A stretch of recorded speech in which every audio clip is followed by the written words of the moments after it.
유비가 방통을 얻어 제갈량과 더불어 군사를 기르고 있다는 소식은 오래전에 조조의 귀에도 들어갔다.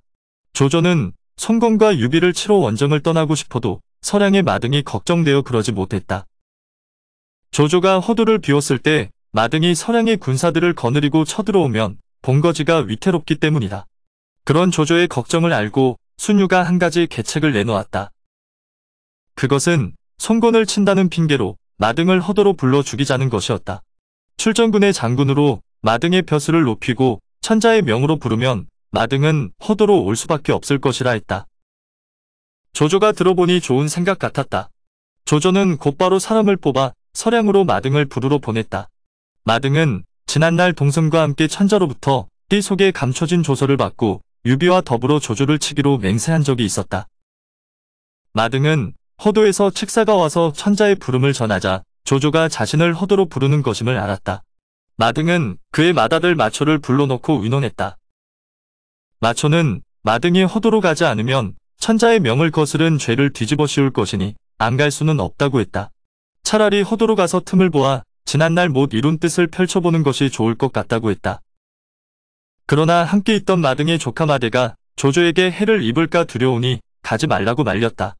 하지만 마등은 마초에게 서량을 지키게 하고 마유와 마철 두 아들과 조카 마대를 데리고 가겠다고 했다.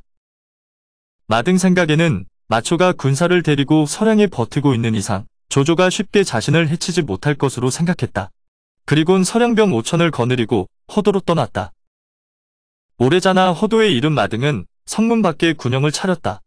혹시나 하는 생각에 바로 들어가지 않고 조조의 움직임을 살핀 뒤에 성 안으로 들어갈 생각이었다. 한편 마등이 성 밖에 이르렀다는 보고를 받은 조조는 황규를 불러 마등에게 보냈다. 마등은 황규가 오자 술을 내어 대접했다. 그런데 술이 제법 올라서 그런지 황규가 엉뚱한 소리를 했다. 그건 조조를 역적이라 부른 것이었다. 마등은 조조가 자신을 떠보려고 황규를 보냈을지 모른다는 생각에 황규가 술에 많이 취한 것 같다며 일단 말렸다. 그러자 황규는 지난날 천자가 내린 조서를 잊었냐며 마등을 호통쳤다. 마등이 조심히 살펴보니 황규가 진심으로 하는 소리 같았다. 이에 마등도 목소리를 낮춰 황규에게 본심을 털어놓았다. 그러자 황규도 마등에게 성 안으로 들어가면 죽게 될 것이라고 알려주었다. 마등이 어떻게 하는 것이 좋겠냐고 황규에게 물었다. 황규는 성 안으로 들어가지 말고 조조로 하여금 마등이 이끌고 온 군사들을 직접 점검하게 하라고 했다. 조조가 마등의 군대를 점검하러 오면 그때 틈을 봐서 조조를 죽이라고 일러주었다.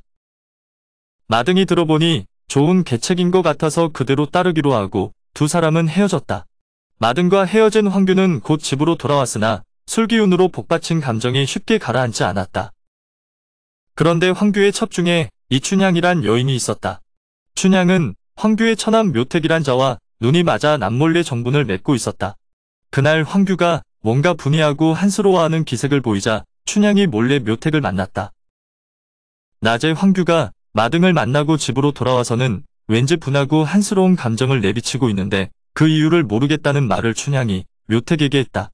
묘택은 밤낮으로 어떻게 하면 춘향을 얻을까를 궁리하고 있었다. 그러나 외부의 첩이라 어찌해볼 방도가 없던 차에 춘향의 말을 듣고는 좋은 생각이 떠올랐다. 묘택은 평소 황규의 행동거지를 미루어 지피는 것이 있었다. 그래서 춘향을 시켜 황규의 속마음을 떠보게 했다.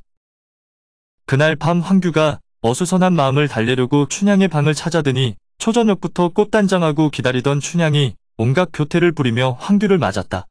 두 사람 간에 어느 정도 술이 오고 가며 이런저런 이야기를 나누던 끝에 춘향이 슬쩍 세상 사람들이 모두 유비는 어질고 조조는 간웅이라 하는데 정말이냐고 물었다.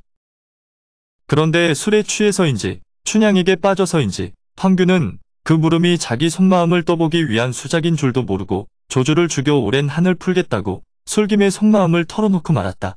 춘향이 걱정하는 표정으로 어떻게 조조를 죽일 거냐고 물었다. 춘향에게 속고 있는 줄도 모르고 황규는 해서 안 될 말까지 모두 해버렸다.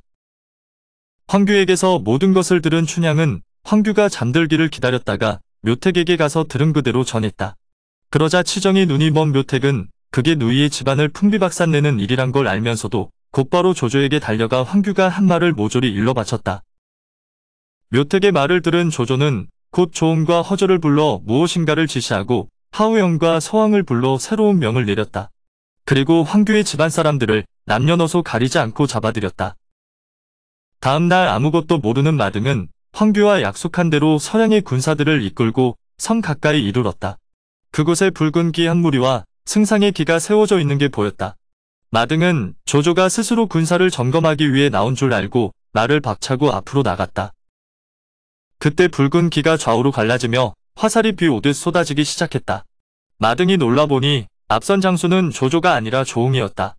그제서야 황규와 더불어 꾸민 일이 들킨 것을 안 마등이 말머리를 돌렸다.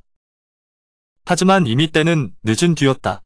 갑자기 양쪽에서 함성이 일더니 왼쪽에는 허저가 오른쪽에서는 하우연이 치고 들어왔다.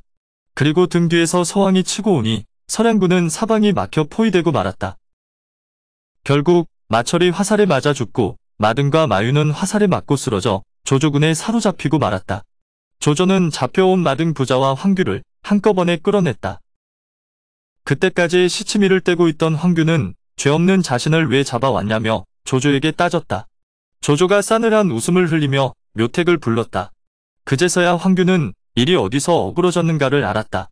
그것을 본 마등이 황규가 이를 그르쳤다며 소리쳐 꾸짖었다. 조조는 모든 일이 밝혀지자 마등 부자와 황규를 모두 죽였다. 한편 매부를 밀고 하여 죽인 묘택은 부끄러움도 없이 자신은 아무런 상도 바라지 않으니 춘향만 자신의 아내로 삼게 해달라고 조조에게 청했다. 하지만 조조는 여자에게 미쳐 매부의 집안을 도륙낸 놈을 어떻게 살려두냐며 싸늘한 웃음을 흘리며 묘택을 비웃었다. 그리곤 묘택과 춘향도 황규의 집안 식구들과 함께 저작거리에서 목을 베게 했다. 오늘의 영상은 여기까지입니다. 영상이 도움이 되셨다면 구독과 좋아요, 알람 설정 부탁드립니다. 시청해주셔서 감사합니다.